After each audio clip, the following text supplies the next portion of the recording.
Capítulo 9. Uma casinha deliciosa. Andaram mais um pouco em meio às árvores, com Leninha a cada pouco olhando para trás por sobre os ombros. Temia que a escadaria sumisse e eles ficassem presos ali para sempre. Tudo bem que nesse mundo havia príncipes encantados e castelos, e outras coisas maravilhosas, mas também havia lobos maus, bruxas e muitos perigos. Apertou mais forte a mão do avô. Não que tivesse medo, claro, disse para si mesma, mas ter um adulto por perto sempre era muito bom quando se anda num lugar desconhecido. E o vovô parecia conhecer muito bem aquela floresta. Para onde estamos indo? Você já vai descobrir. Olha o que tem ali naquela clareira, respondeu o vovô Guilherme, apontando. Ela olhou, piscou, esfregou os olhos. Estava mesmo vendo aquilo? Nem em seus maiores sonhos ela teria imaginado que fosse assim. Aliás, ela nunca tinha imaginado que fosse de qualquer jeito. Achava que era ficção, algo saído da mente de um escritor. E agora estava ali, bem na sua frente, e era tão real quanto ela, a casa feita de doces da bruxa. O primeiro impulso foi tirar uma foto, então lembrou-se que deixara seu smartphone na biblioteca do avô antes de entrar do baú. Droga, agora ninguém iria acreditar. Pensando bem, ninguém iria acreditar mesmo com foto, diriam que era montagem ou manipulação digital. Ao menos ela iria provar um pedacinho daquela casa de sonho. Ah, isso ela iria. Leninha deu um passo à frente e foi contida pelo avô. O que você está fazendo? Perguntou ele. Ora, vou tirar um cantinho daquela parede de chocolate. E talvez aquela janela de gominhas e daquele enfeite de pirulito. E... Vovô Guilherme suspirou, segurou seu braço com mais força. Você sabe de quem é essa casa, não sabe? Claro que sei. Mas não se preocupe, vovozinho querido, a bruxa não está à vista. E se ela aparecer, o senhor me defende. Ou então nós dois saímos correndo, olhou esperançosa para o avô. Não vou deixá-la me pegar, nem me trancar numa gaiola para me engordar. Sou mais esperta que o João e a Maria. E o suspiro dessa vez foi mais forte, como se o avô tivesse medo dela meter-se em encrenca.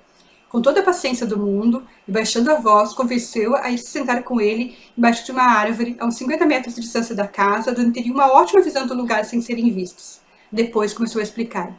Em primeiro lugar, a bruxa não precisou engordar o João e Maria. Eles já eram bem gordinhos quando chegaram aqui, como você vai poder confirmar logo logo. E não porque eles eram bobos, só eram gulosos, e nisso se parece com uma certa menina que eu conheço, e se atracaram a devorar a casa da pobre mulher. Pobre mulher? Como assim? Ela era uma bruxa e queria cozinhá-los. Nem tudo é o que parece ou o que nos contam, Leninha. Os dois, como eu disse, eram gulosos demais. E em menos de uma hora, devoraram um lado inteiro da casa. E quando chegou a dona, que uns insistem em chamar de bruxa só porque era velha e não muito bonita, ainda começaram a zombar dela. Vai dizer que você também não ficaria com raiva. Bem, se era dessa forma que as coisas tinham se passado, pensou ela, talvez eles também tivessem um pouquinho de culpa no cartório. Talvez.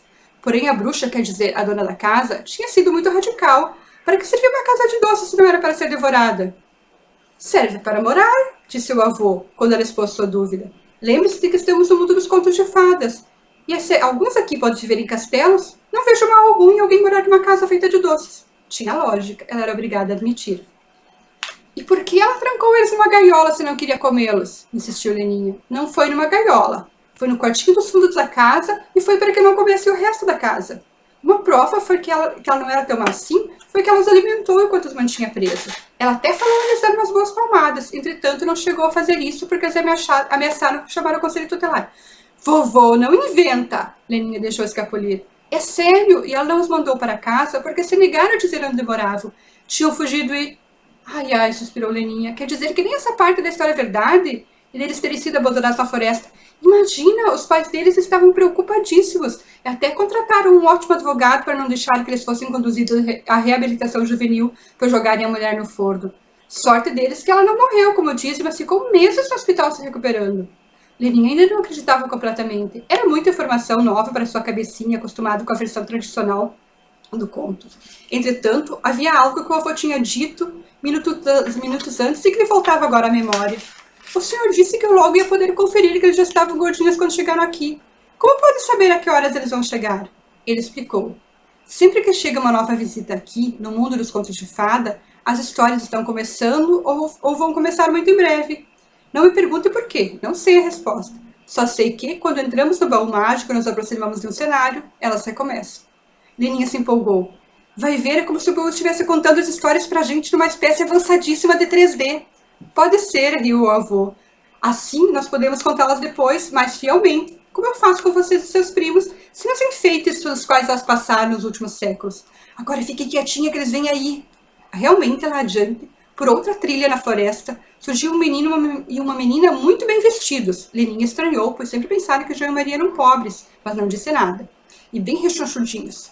Mal avistaram a casinha, correram para lá, como ela própria tivera vontade de fazer. Eles não se restringiram a comer um pedacinho ou dois. Como o avô dissera, eles atacaram a casa sem dó. E logo a parede lateral desaparecera. Pelo buraco era possível avistar uma cozinha com um enorme forno de barro. Mas não havia nenhuma gaiola, pelo menos que pudesse ser vista. Minutos mais tarde, ela ouviu novos passos, e antes de pensar em quem poderia ser, avistou uma velha mulher se aproximando. Essa, pelo menos, era como ela sempre imaginara, corcunda, mal vestida, com um narigão cheio de verrugas. Podia não ser bruxa, no entanto, mas não havia dúvidas de que parecia uma. Para a surpresa de Leninha, ela começou a chorar. Minha casinha, parem de comer minha casinha, ela implorou, correndo para perto das duas crianças e tentando afastá-las dali. Os dois gulosos nem deram bola e começaram a rir, chamando-a de bruxa. Indignada, Leninha queria impedi-los. Mais uma vez, seu avô Guilherme segurou-a. Nós não podemos interferir nas vitórias, Leninha, cochichou. Só olhar. Isso não está certo, cochichou ela de volta. Eles estão sendo malvados só porque ela não segue os padrões de beleza. Se eu fosse com eles, está certo, não iriam gostar. O avô disse estar orgulhoso. Se todos pensassem assim, não haveria tanta gente, criança ou adulto, sofrendo por aí por causa de bullying. Como não queria ver Leninha triste, acrescentou. Nós podemos fazer uma coisa. Podemos contar essa história do jeito que ela é, sem deixá-los posarem de coitadinhos e ela de malvado. Um pouco mais consolada, a neta levantou-se devagarinho, puxando o avô pela mão. Antes que ficasse deprimida, era melhor sair dali e ir em busca de uma história mais interessante e divertida.